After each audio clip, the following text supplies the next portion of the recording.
A'udzu billahi minasyaitonir rajim. Bismillahirrahmanirrahim. Assalamualaikum warahmatullahi wabarakatuh. Nawaitul arba'in, nawaitul uzlah, nawaitul khalwah, nawaitul itikaf, nawaitul rabbana tusaluk, tusallam ala bim bihadzal masjid, bihadzal jami'. Ilahi anta maqsudi wa rabbaka matslubi atini mahabbataka wa ma'rifatika, nasru minallah wa fathun kharib. Distur ya Sayyidi Madad ya Imam Rabbani Madad. A'udzu billahi minasyaitonir rajim. Bismillahirrahmanirrahim. Zikir kewajiban terbesar dan merupakan perintah ilahi oleh Maulana Syekh Muhammad Hisam Kabani Rabbani Kadsadasrahu. A'udzu billahi minasyaitonir rajim. Bismillahirrahmanirrahim. Allahumma shalli ala Muhammadin wa ala ali Muhammadin wa sallim. Zikir adalah tindakan seorang hamba yang paling sempurna dan ditekankan ratusan kali di dalam Al-Quran. Itu merupakan praktek penyembahan untuk mendapatkan ridho Allah Subhanahu wa Ta'ala. Senjata yang paling ampuh untuk mengatasi musuh dan perbuatan yang patut mendapat ganjaran. Zikir merupakan bendera Islam, semir hati, inti dari ilmu tentang iman, imunisasi terhadap kemunafikan, ibadah terpenting, dan kunci dari segala kesuksesan. Tidak ada batasan yang menyangkut metode frekuensi atau waktu untuk berzikir atau apapun mengenainya. Beberapa batasan dalam metode berzikir menyinggung kewajiban khusus tertentu yang tidak dibicarakan di sini. Misalnya dalam sholat yang telah ditentukan syariah sangat jelas dan setiap orang telah mengetahui kewajiban ini. Rasulullah SAW bersabda bahwa penghuni surga hanya akan menyesali satu hal, tidak cukup mengingat Allah Subhanahu wa Ta'ala di dunia ini. Jadi Kanjeng Nabi itu menceritakan setiap penduduk surga itu mereka itu pada menyesal. Nah, orang di neraka itu menyesal karena kenapa mereka tidak berbuat baik, beramal soleh, membuat amalan dan sebagainya, beribadah kepada Allah dengan ikhlas dan sebagainya dan sebagainya. Namun ketika penduduk surga atau ketika mereka masuk surga atau orang yang masuk dalam surga, mereka pun ternyata kata Kanjeng Nabi itu, Kanjeng Nabi menceritakan mereka pun menyesal. Apa yang mereka sesalkan? Karena mereka kurang berzikir, kurang mengingat Allah Subhanahu wa Ta'ala. Karena semua inti ibadah, semua inti ilmu, semua inti amal itu adalah zikir, yaitu mengingat Allah Subhanahu wa Ta'ala. Karena jika kita tidak mengingat Allah, tidak mengingat Gusti Allah, maka ilmu itu bukan untuk Gusti Allah. Amal itu bukan untuk Gusti Allah. Ibadah itu bukan untuk Gusti Allah. Segala sesuatu yang dilakukan bukan untuk Gusti Allah, tapi untuk yang lain. Ini yang paling fundamental. Lalu pada level berikutnya, orang-orang di surga itu semuanya itu pada nyesal kenapa kurang berzikir di dunia. Kenapa demikian? Karena yang membuat surganya itu indah, atau rumahnya di surga itu indah, atau tempatnya di surga itu indah, atau makomnya surga itu indah atau tinggi, ternyata dengan zikirnya. Begitu. Sedangkan zikir ketika dilakukan di dunia itu gratis, tidak disuruh bayar, tidak dipungut biaya. Gusti Allah tidak menyuruh orang berzikir dengan bayar, tidak. Makanya kalau ada ulama yang mereka berdakwah atau berceramah, lalu mereka meminta bisyarah atau minta imbalan, atau minta bayaran, atau minta amplopan, maka wajib hukumnya mereka harus memberikan royalti kepada Kanjeng Nabi Muhammad SAW. Karena jika ilmu-ilmu agama yang mereka sampaikan bukan berasal dari Kanjeng Nabi Muhammad SAW, maka ilmu-ilmu itu berarti berasal dari setan. Lah kalau misalnya ilmu itu dari setan, mau dibawa kemana orang-orang yang diceramahi? Ya pasti diajak bersama menuju ke rumahnya setan, begitu, di dalam kegelapan, di dalam neraka, begitu. Makanya kalau ada ulama-ulama yang dakwah, mereka minta bayaran, minta amplopan, minta apa namanya itu bisyarah dan sebagainya. Maka hal itu sesungguhnya dalam syariah maupun dalam thariqah atau tasawuf atau dalam ilmu hakikoh atau dalam ilmu agama sebenarnya itu tidak ada dalam Islam. Artinya mereka melakukan suatu penyimpangan.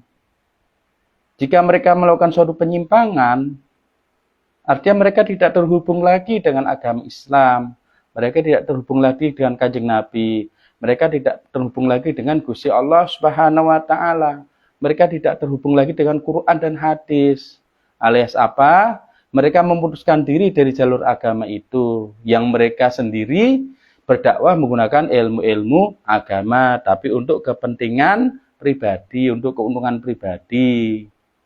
Mungkin untuk jabatan, mungkin untuk kekayaan, mungkin supaya bisa punya banyak istri, atau dan sebagainya, dan sebagainya. Ini yang terjadi.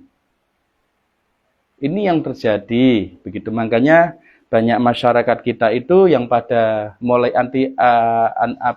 antipati atau kurang percaya atau kurang yakin atau kurang respect kepada para ulama-ulama. Ini terjadi di seluruh dunia, bukan di Indonesia toh. Walaupun yang kita tuh penyakitnya paling parah di Indonesia karena kita orang Indonesia gitu.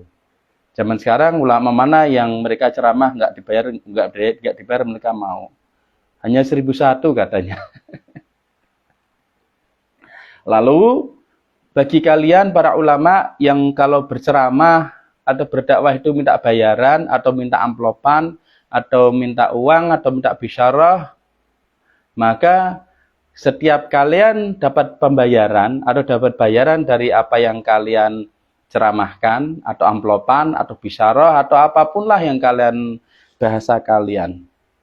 Maka wajib hukumnya kalian harus mendatangi Kanjeng Nabi Muhammad SAW di Madinah, di makam beliau. Lalu kalian para ulama yang berdakwah minta bayaran atau amplopan atau bisyarah atau apapun lah sebutannya, kalian datang ke makam Kanjeng Nabi. Lalu kalian bilang ke Rasulullah, ya Rasulullah, ini royalti untuk jenengan, ini royalti untuk Anda ya Rasulullah. Ya Rasulullah, ini royalti untuk engkau. Kalian kasih uang ke Rasulullah.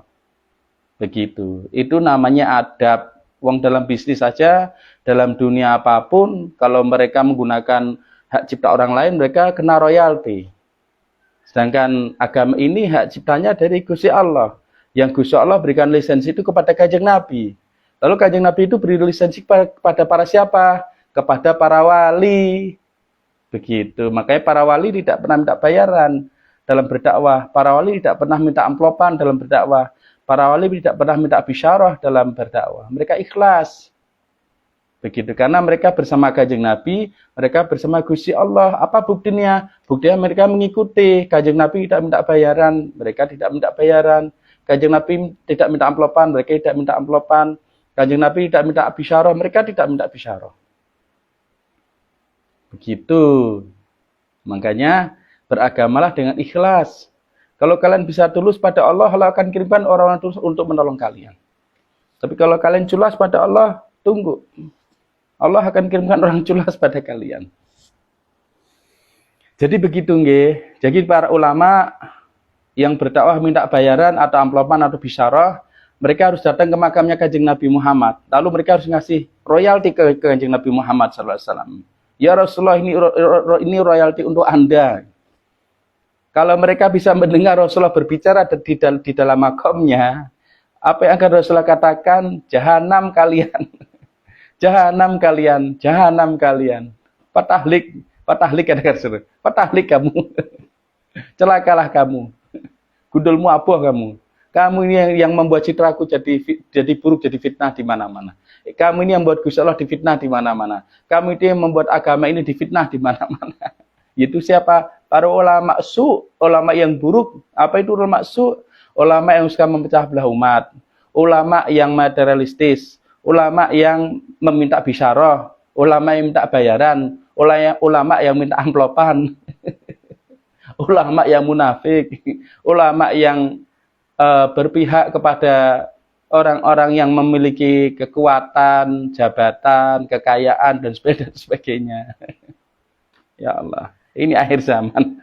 Tahun 2030 akan terjadi krisis parah. Siap-siap kalian. Siap-siap kalian.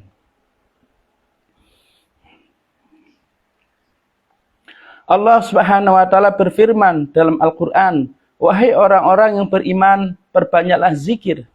Dalam kurung Al-Qur'an 33.241. Dia berfirman bahwa hambanya adalah mereka yang mengingat Tuhannya dalam keadaan berdiri, duduk, dan berbaring. Dalam kurung Al-Quran surat 3.2.191. Dengan kata lain, mereka yang mengingat Allah Subhanahu wa taala setiap saat, baik siang maupun malam. Allah Subhanahu wa taala berfirman bahwa penciptaan langit dan bumi dan pergantian malam dan siang adalah tanda-tanda bagi orang yang mengerti. Mereka yang mengingat atau mengucapkan dan menyebut Allah Subhanahu wa taala dalam keadaan berdiri, duduk, dan berbaring. Al-Quran dalam kurung 3.2.190-191. Maka dirikanlah sholat untuk mengingatku. Jadi zikir dengan cara duduk, berbaring, berdiri, dan sebagainya. Gambarnya yang muncul barusan itu ajalnya itu ternyata itu zikir dalam keadaan berdiri itu selain yang biasanya kita semua lakukan, zikir baca amal sambil berdiri, sambil jalan, ternyata itu sholat. Ketika Allah mengatakan bahwa mengingat Allah Subhanahu wa taala siang dan malam, begitu. Mengucapkan nama Allah, menyebut nama Allah dalam keadaan berdiri, itu ketika kita takbiratul ihram atau ketika kita berdiri dalam sholat. Selama kita posisi berdiri, kita ingat Gusti Allah. Makanya Allah mengatakan, sholat itu dapat mencegah dari perbuatan keji dan mungkar. Tapi Allah juga mengatakan, wala dzikrullahi akbar. Sholat itu bisa membuat kalian, mencegah kalian dari berbuat keji dan mungkar. Tapi syaratnya, sholat itu harus ada Gusti Allahnya di dalamnya. Yaitu apa? Dengan ingat Gusti Allah. Makanya Kanjeng Nabi mengatakan, sholatlah dalam keadaan ihsan. Apa itu? Yaitu kalian seolah kalian melihat Gusti Allah. Atau kalian tidak mampu sampai di level itu, maka ketahuilah bahwa sesungguhnya Allah itu melihat kalian. Itu. Banyak orang sholat tapi kehilangan Gusti Allah. Makanya sholatnya tidak bisa mencegah daripada perbuatan keji dan mungkar. Sholatnya malah membuat dia itu menjadikan dia membangun tembok ego, tembok keangkuhan yang tinggi. Merasa sudah beribadah, sudah banyak ibadah, sudah sholat dan sebagainya. Lalu akan merendahkan yang lain. Begitu nggih. Nah, kalau zikir dalam keadaan duduk ini bisa ditafsirkan dalam keadaan tahiyat atau tasyahud atau duduk istirahat atau buat amalan atau ketika duduk bersama dalam suatu majelis dan sebagainya. Dan berbaring ini zikir dalam keadaan berbaring ini bisa ketika kita rebahan, kita sambil berzikir atau ketika kita mau tidur, kita ambil wudhu, lalu kita berbaring, mulai tidur, kita membaca doa tidur, bismika Allahumma ahya wa bismika amut, lalu kita membaca Allah, Allah, Allah, atau walaupun kalian nggak berzikir baca Allah, Allah, Allah, kalian tidur dalam keadaan wudhu, maka selama kalian tidur, kalian akan dihitung sebagai orang yang berzikir, karena kalian kembali pada Gusti Allah dalam keadaan suci, sebagaimana orang yang sholat, atau sebagaimana ruh itu diciptakan di awalnya. Jadi kalian akan berada dalam hadirat ilahi dalam keadaan sujud. Itu ceritanya Maulana Syekh Hisam dan Maulana Syekh Nazim. Begitu nasihatnya beliau. Begitu nggih. Maka dirikanlah sholat untuk mengingatku. Jadi kalau kita ingat Gusti Allah, kan kalau kita dengar azan, kita ingat Gusti Allah, oh waktunya zuhur, oh waktunya asar, oh waktunya maghrib, oh waktunya isya, oh waktunya subuh. Tapi ketika kita sholat, Allahu Akbar, setelah takbiratul ihram, Gusti Allahnya malah hilang. Harusnya kita yang hilang, bukan Gusti Allah yang hilang. Kan kita mengucapkan Allahu Akbar, Allah itu maha besar. Artinya tidak ada yang lain tidak ada yang eksis. Adanya Gusti Allah toh. Harusnya Gusti Allah yang muncul. Kitanya yang hilang, tenggelam dalam hadirat ilahi. Tapi yang terjadi kebalikannya, ketika kita sholat Allahu Akbar, pas kita baca Fatihah, setelah Fatihah Gusti Allah malah hilang, yang muncul diri kita. Apa itu? Keinginan kita, unek-unek kita, pikiran kita, angan-angan kita. Sehingga sholatnya ini ngalor ngidul nggak jelas. Rakaatnya udah sampai berapa lupa karena Gusti Allah hilang. Diri kita yang ingat dengan diri kita, bukan Gusti Allah. Ini yang terjadi pada kita semuanya. Saya, kalian semua ngalami. Alhamdulillah. Makanya Gusti Allah mengatakan, dirikanlah sholat untuk mengingatku. Jadi kita mendirikan sholat untuk mengingat Gusti Allah. Bukan kita mendirikan sholat untuk menyampaikan masalah-masalah hidup kita. Bukan kita mendirikan sholat untuk menyampaikan keluhan kita. Bukan kita mendirikan sholat untuk menyampaikan keinginan-keinginan kita. Atau hajat-hajat kita, bukan. Sholat itu untuk mengingat Gusti Allah. Supaya kita hilang ya ada Gusti Allah. Kita akan tumak ninah atau mencapai ketenangan sejati. Karena inti dari sholat adalah tumak ninah, mencapai ketenangan sejati. Lah kita sholat nggak tenang, ya iya. Karena Gusti Allahnya kita ilangin dari sholat.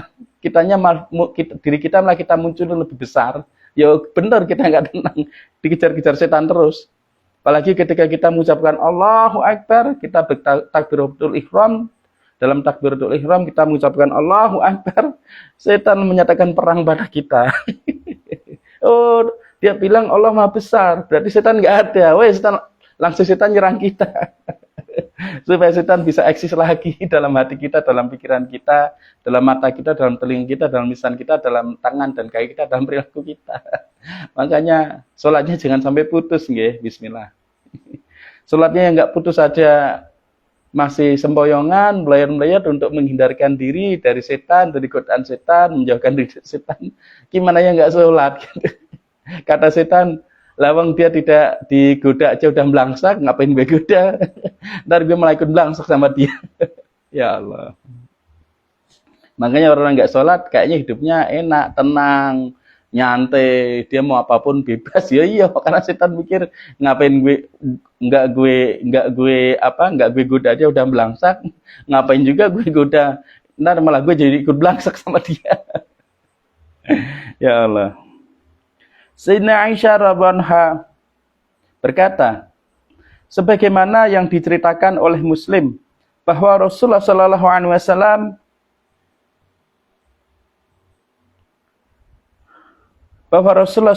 Wasallam mengingat Allah Subhanahu Wa Taala setiap saat, baik siang maupun malam.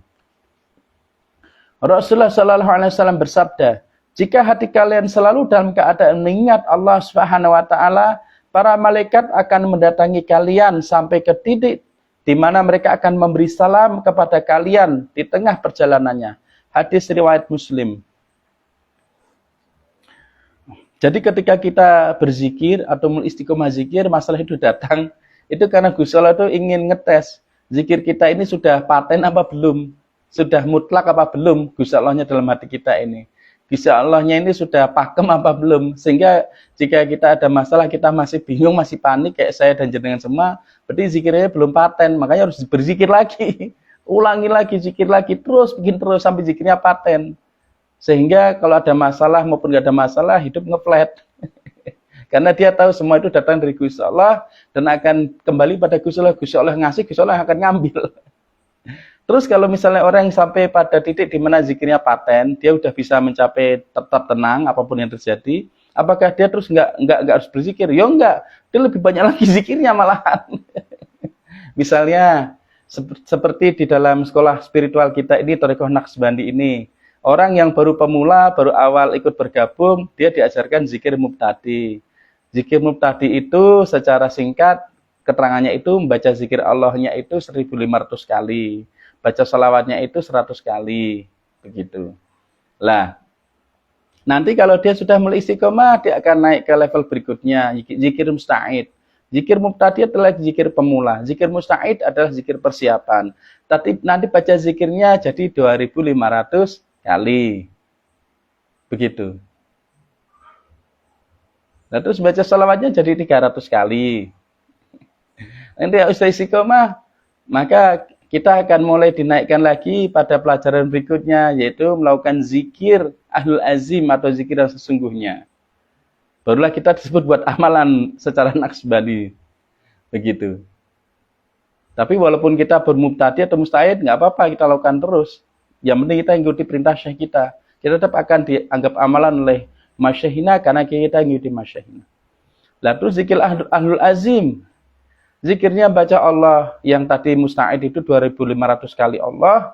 Kalau ahlul azim zikirnya itu membaca 2500 membaca 2500 kali Allah dengan lisan, lalu 2500 kali Allah dengan qalbu, dengan sir.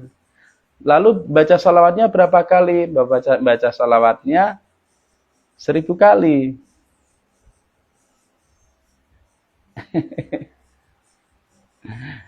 Lalu kalau misalnya orang itu sudah melakukan zikir ahlul azim, sudah profesional, sudah mapan, apa yang akan dilakukan?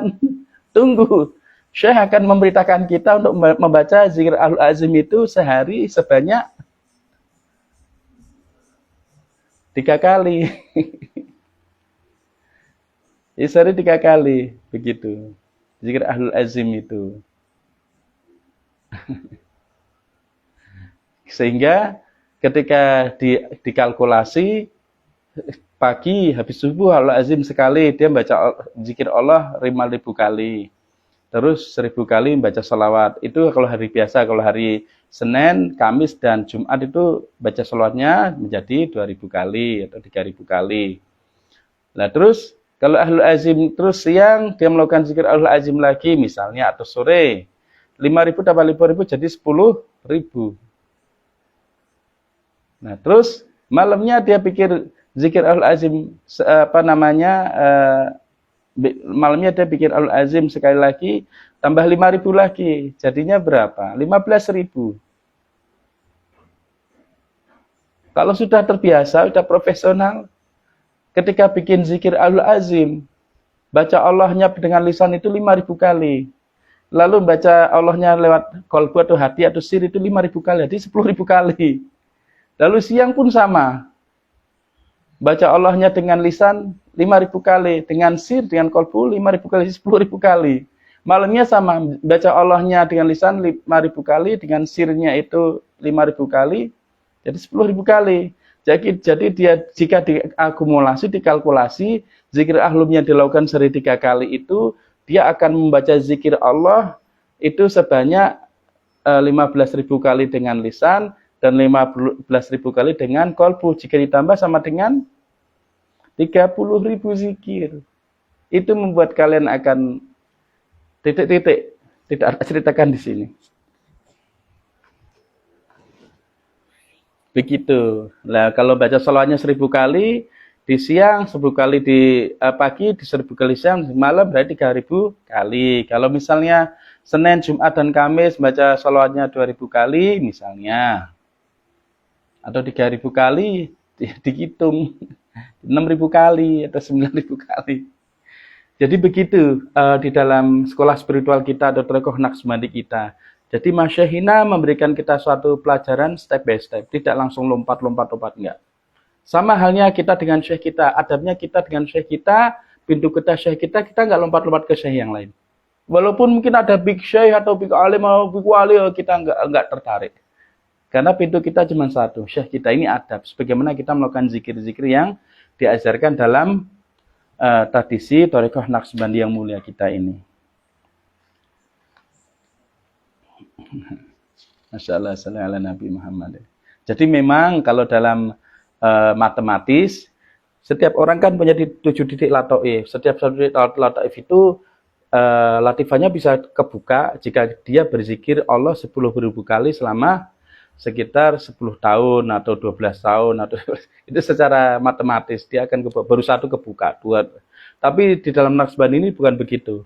Ketika kalian mengikuti syekh kalian Robitoh syarif, Robitohnya benar, kalian tidak akan tahu. Bisa aja ketika sekali kalian buat zikir, kalian langsung kebuka. Karena yang buka bukan kalian, bukan dari diri kita, tapi dari Kanjeng Nabi, dari Gusti Allah, dari Kanjeng Nabi, dari syekh kita yang buka. Karena yang membawa kunci adalah syekh kita, bukan diri kita. Makanya kita selalu we are nothing, kita nggak bisa apa-apa. Yang bisanya syekh kita. Makanya jaga adab. Nah, adab kita kurang ajar, kita nggak dikasih kunci. Kalau kita nggak dikasih kunci, kita nggak bisa buka pintu hati kita. Kanjeng Nabi mengatakan, iman itu memiliki sekian sampai sekian cabang. 60 sampai 60 sekian cabang. Cabang terdekat adalah menyingkirkan batu dari jalan kalian. Cabang tertinggi adalah kalimat la ilaha illallah. Lah, cabang terendah atau terdekat itu menyingkirkan batu dari hati kalian. Itu maksudnya itu ego kita yang membatu, itu yang ngeyel, yang males, yang nggak percaya dan sebagainya lah. Yang nutupi hati kita ini, gitu. Karena ego kita ini yang suka nutupi hati jalan kita sampai ke Gusti Allah, ini harus kita singkirkan, begitu. Lah, bagaimana cara menyingkirkan batu itu? Ya kita butuh pertolongan dari luar. Siapa? Syekh kita. Karena apa? Karena batu itu ada di luar pintu hati kita. Ini misalnya ini hati. Hati ini ada pintunya. Pintunya ketutup. Di depannya ada batu. Batu ini ngalangi pintu ini nggak bisa. Batu ini menghalangi pintu hati ini sehingga ganjel pintu ini sehingga pintu ini nggak bisa kebuka karena ada ego ini. Begitu. Mang kita nggak bisa buka dari dalam. Sekuat apapun nggak bisa. Kecuali kita membutuhkan pertolongan dari syekh kita. Syekh kita akan mengajarkan kita, membantu kita untuk menyingkirkan batu di luar pintu kita dulu. Setelah batunya kita singkirkan melalui pertolongan syekh, lalu syekh memberikan kita kunci untuk membuka pintu. Saya akan buka dari luar, dibukakan baru kita bisa keluar. Bisa mencapai hadrat Gusti Allah. Nah, bagaimana cara syekh untuk menolong kita menyingkirkan batu dari yang ganjil atau batu dari pintu hati kita dengan cara memberikan perintah. Makanya setiap murid atau setiap pengikut atau setiap fans atau setiap orang yang ngikuti tarekah maupun yang ngikuti tarekah, satu hal yang paling dia tidak sukai apa? Mematuhi perintah. Gitu. Karena egonya nggak mau kebuka. Egonya nggak mau minggir. Tergantung lah dia pasrah pada syekhnya apa? Dia pasrah pada egonya. Kalau dia niatnya benar, minta tolong untuk dibimbing, dia pasrah pada syekhnya. Kalau syekhnya memberikan perintah, dia akan berusaha untuk mengikuti perintah itu. Karena dengan cara dia mengikuti perintah, dia itu telah berusaha untuk menyingkirkan batu dari jalannya. Syekh yang melihat ego itu di mana, lalu kita diberikan instruksi untuk menyingkirkannya. Karena kita nggak lihat ego kita, yang lihat ada syekh. Sama kayak pasukan. Dia bertempur di medan tempur, dia nggak tahu medan tempur. Tapi kapten di balik layar, dia melihat peta kalian berada di mana, musuh kalian ada di mana, gitu loh. Lalu kapten itu memberikan instruksi, awas musuhmu ada di sebelah ujung jalan sana, siap-siap ke sana. Bawa senjata kalian, nah kalian ke sana. Baru ketika kalian benar kalian melihat musuh itu, kalian tempur dan sebagainya.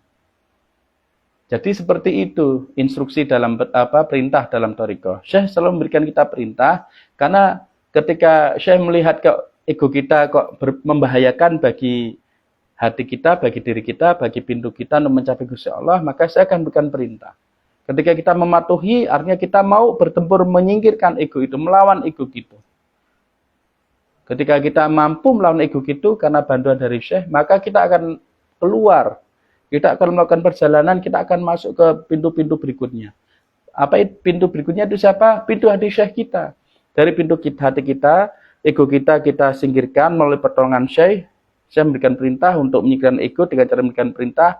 Apapun yang ego kita nggak senangi, lalu kita perangi ego kita sehingga pintu kita kebuka, kita langsung lompat ke pintu hati Syekh kita. Dari pintu hati kita akan ke pintu hati Syekh selanjutnya. Dan selanjutnya sampai ke pintu hati Kanjeng Nabi. Setelah sampai di pintu hati Kanjeng Nabi, kita akan sampai di pintunya Gusti Allah alias ma'rifah. Makanya sebutannya fana isyai, fana rasul, fana ilah. Imam Nawawi Qadsarusrahu mengomentari hadis ini dengan mengatakan, panorama semacam ini akan terlihat pada orang yang terus-menerus melakukan meditasi atau muraqabah, refleksi atau fikir, dan antisipasi atau iqbal terhadap alam berikutnya. Dalam kurung Nawawi Syarah Sahih Muslim. Mu'adz bin Jabal radhiyallahu anhu berkata bahwa Rasulullah sallallahu alaihi wasallam bersabda, para penghuni surga tidak akan menyesal kecuali satu hal, waktu yang telah dilewati mereka tanpa mengingat Allah Subhanahu wa taala. Allah Subhanahu wa taala menempatkan zikir mempunyai nilai yang lebih daripada salat dengan menjadikan salat sebagai cara atau alat dan zikir sebagai sasarannya. Jadi sholat itu merupakan suatu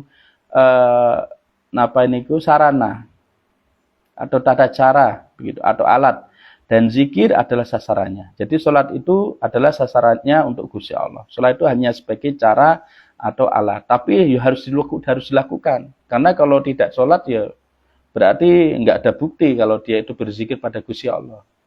Karena sholat itu perintah. Allah Subhanahu wa taala berfirman, perhatikanlah, salat itu mencegah perbuatan keji dan mungkar, tetapi sesungguhnya mengingat Allah Subhanahu wa taala lebih besar manfaatnya dan lebih penting. Al-Qur'an surat dalam kurung 29 di 245. Beruntunglah orang yang mensucikan dirinya dan mengingat nama Tuhannya dan mengerjakan salat. Dalam kurung Quran 87.214-15. Qadi Abu Bakar bin Al-Arabi Qadsarusrahu menerangkan bahwa tidak ada amal yang sah tanpa mengingat Allah Subhanahu wa taala atau zikir. Siapapun yang tidak mengingat Allah Subhanahu wa taala dalam hatinya ketika memberi sedekah atau berpuasa contohnya, berarti amalnya tidak lengkap. Oleh karena itu, zikir bisa dipandang sebagai amal yang paling baik, atau dalam kurung dinyatakan, oleh karena itu, zikir bisa dipandang sebagai amal yang paling baik, dalam kurung dinyatakan oleh Ibnu Hajar Qadsarusrahu dalam Fath al-Bari. Zikir adalah sesuatu yang sangat penting. Abu Hurairah radhiyallahu anhu berkata bahwa Rasulullah sallallahu alaihi wasallam bersabda, bumi dan segala isinya dikutuk kecuali mereka yang melakukan zikir. Ad-dunya na'umatun.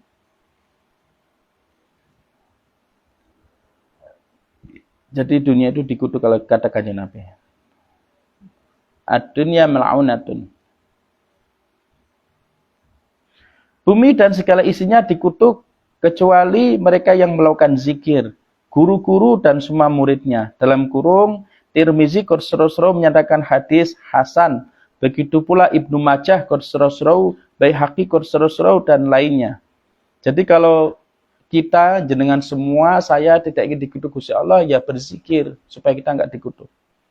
Misalnya kita melakukan kegiatan 6 hari di luar, apapun yang kita lakukan, maka sehari atau hari ke-7 kita datang ke majelis zikir. Siapa tahu nanti hal-hal tidak baik yang membuat Gusti Allah mengutuk kita di 6 hari yang lalu itu akan hilang pada 1 hari kita duduk berzikir di dalam majelis zikir Khatamul Khawajakan. Begitu. Bisa datang ke majelis zikir Majelis Al-A'la Nabi di Jakarta ataupun di Kudus atau dimanapun berada. Suyuti Qadsarusrahu menyebutkannya dalam Al-Jami' Al-Shaghir dari pernyataan Al-Bazar Qadsarusrahu yang serupa dengan narasi Ibnu Mas'ud radhiyallahu anhu dan beliau mengatakan sahih. Tabrani Qadsarusrahu juga menyatakannya dalam Al-Awsat dari Abu Al-Darda Qadsarusrahu. Dengan menyebut kata bumi dan segala isinya, Rasulullah sallallahu alaihi wasallam merujuk pada semua yang menyatakan status atau eksistensinya terpisah dengan Allah Subhanahu wa taala, bukannya menyatu dengannya. Kenyataannya semua makhluk berzikir kepada Allah Subhanahu wa taala. Karena Allah Subhanahu wa taala berfirman bahwa semua ciptaannya bertasbih kepadanya dan tasbih adalah salah satu jenis zikir. Allah Subhanahu wa taala berfirman mengenai Nabi Yunus alaihissalam ketika seekor ikan paus menelannya. Jika dia bukan termasuk orang-orang yang bertasbih kepadaku atau musabbihin, dia akan tinggal dalam perut paus itu hingga hari kiamat atau hari pembalasan.